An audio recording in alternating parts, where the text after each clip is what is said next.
Ketegangan di Timur Tengah semakin meningkat usai Amerika Serikat mengerahkan armada perangnya mendekati wilayah Iran. Langkah ini terjadi di tengah kerusuhan besar di dalam negeri Iran dan ancaman keras dari Presiden AS Donald Trump. Iran pun menetapkan status siaga penuh dan menyatakan siap membalas setiap serangan. Situasi ini membuka kemungkinan berbagai skenario dari serangan terbatas hingga konflik yang lebih luas. Lalu seperti apa strategi serangan AS dan bagaimana kemungkinan balasan Iran? Simak selengkapnya dalam video berikut.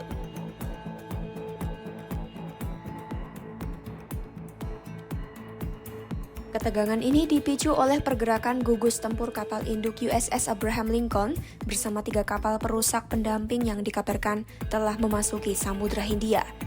Armada tersebut akan menambah kekuatan militer AS di Timur Tengah, melengkapi kapal perang dan kapal perusak AS yang sudah disiagakan di Bahrain dan Teluk Persia.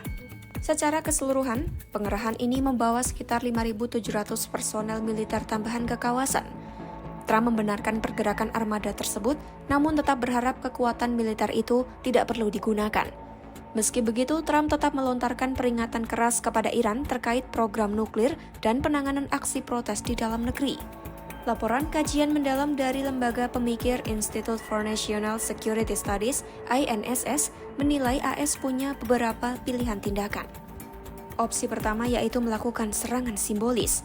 AS bisa melakukan serangan kecil pada beberapa lokasi atau orang tertentu saja. Tujuannya bukan untuk menghancurkan seluruh negara Iran, tapi hanya untuk membuktikan bahwa ancaman Trump itu serius dan dia berani memakai kekuatan militer. Serangan ini diharapkan bisa memaksa Iran mau bernegosiasi lagi soal nuklir dengan posisi yang lebih lemah. Tapi cara ini diprediksi tidak cukup untuk benar-benar melindungi para pendemo seperti janji Trump. Opsi kedua yaitu serangan untuk melemahkan rezim Iran.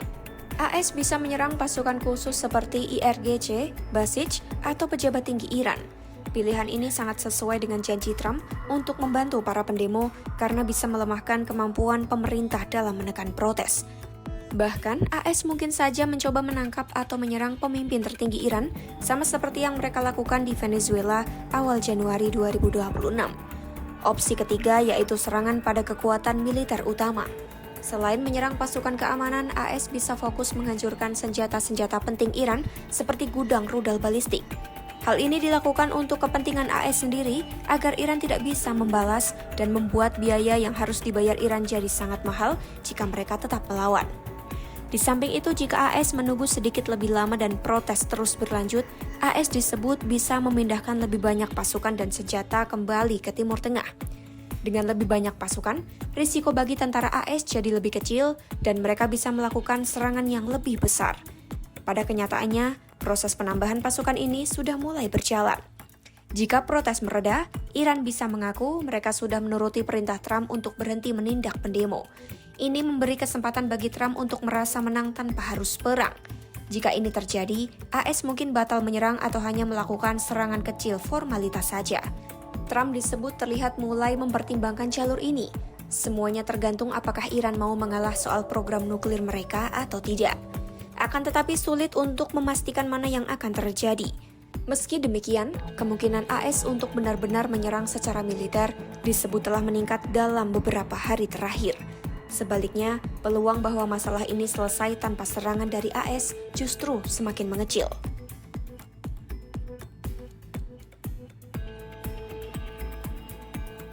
Menanggapi ancaman tersebut, Iran menegaskan tidak memiliki pilihan selain mengerahkan seluruh kemampuan pertahanannya untuk menjaga kedaulatan negara. Karena mereka harus siap dengan segala risiko, maka seluruh wilayah Iran sekarang dalam status siaga tinggi. Pejabat senior Iran mengatakan setiap pelanggaran terhadap kedaulatan dan wilayah Iran akan dibalas. Iran juga menyebut tengah berupaya menjaga keseimbangan kekuatan di kawasan sebagai langkah menghadapi ancaman berkelanjutan dari AS. Menurutnya, negara yang terus-menerus berada di bawah tekanan militer tidak punya pilihan lain selain menyiapkan seluruh sumber daya untuk membela diri. Pejabat tersebut menegaskan, baik serangan terbatas maupun terbuka, terarah atau tidak, semuanya akan dianggap sebagai perang habis-habisan. Di samping itu, ekonomi Iran yang sedang hancur dan melemahnya kelompok-kelompok proksi membuat Iran sulit bergerak bebas. Padahal kelompok tersebut harusnya jadi pelindung Iran dari serangan Israel atau AS. Dan sekarang, Iran diprediksi hanya memiliki 4 opsi untuk bertahan. Opsi pertama yaitu menyerang pangkalan AS. Melansir INSS, Iran masih punya banyak rudal jarak pendek dan drone untuk menyerang pangkalan militer AS di Teluk Persia.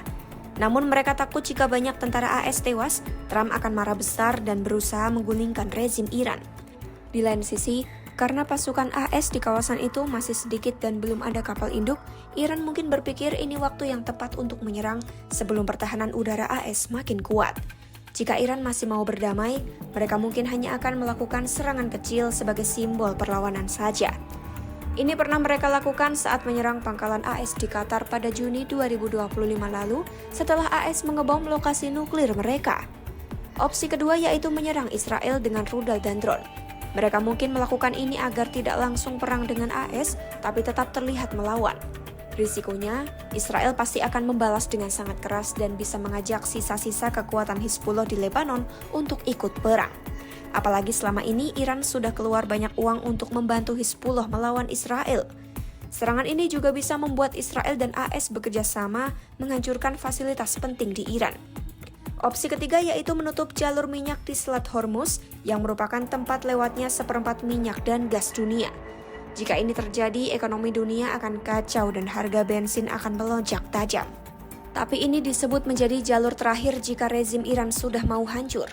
Cara ini dinilai sangat berisiko karena pasti akan memancing banyak negara lain untuk ikut menyerang Iran. Opsi keempat yaitu jalur damai dan diplomasi untuk menyelamatkan diri dan harga diri Iran. Iran mungkin mau berhenti mengolah uranium dan membatasi pembuatan rudal asalkan AS berhenti menyerang. Meskipun Trump mengatakan tidak mau bicara dulu, jalur diplomasi masih mungkin terjadi. AS bisa saja menggunakan ancaman militer hanya untuk memaksa Iran agar mau menuruti aturan soal nuklir dan rudal. Namun cara ini berarti Iran harus membuang ideologi negara mereka yang selama ini dikenal sebagai negara revolusioner yang anti-barat. Di samping itu, sangat kecil kemungkinan pemimpin tertinggi Iran Ayatollah Ali Khamenei mau mengalah begitu saja.